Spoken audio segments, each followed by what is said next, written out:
Près de 3 ans après la mort de Johnny Hallyday, sa famille a accueilli un nouveau membre. Dans la nuit du 7 au 8 octobre, Laura Smet est devenue maman pour la première fois en donnant naissance à un petit garçon prénommé Léo, fruit de son union avec Raphaël Lancret-Javal.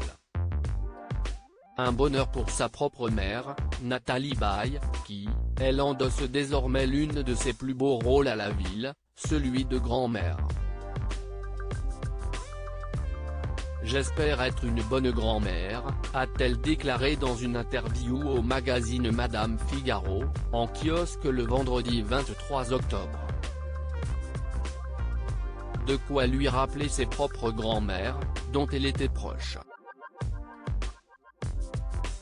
Les miennes étaient particulièrement merveilleuses, joyeuses, et me faisaient faire des tas de choses.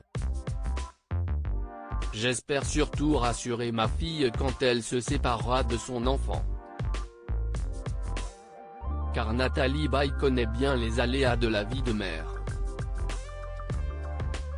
Avoir un enfant, dit-elle, toujours dans les colonnes de Madame Figaro, si est-y découvrir un amour qu'on ignorait jusque-là, il y a quelque chose de l'ordre de l'unique. Et si on veut bien faire les choses, tout n'est pas facile dans l'éducation, mais la difficulté est intéressante.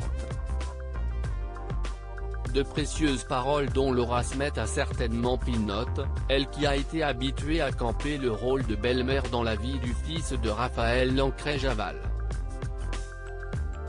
Je pense que plus on est naturel avec un enfant, moins on joue un jeu, plus il est naturel avec vous, estimait-elle.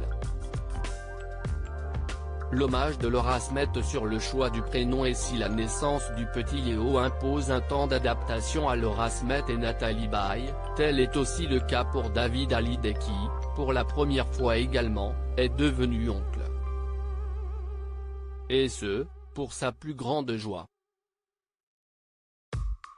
Car, lorsque la fille aînée du taulier donnait naissance à son fils, le papa d'Emma, d'Ilona et Cameron avait célébré cet événement depuis son compte Instagram avec un touchant message. De son nom complet, Léo se prénomme Léo Jean Didier Lancret-Javal, des patronymes choisis en hommage au défunt rocker mais aussi au grand-père paternel du petit garçon.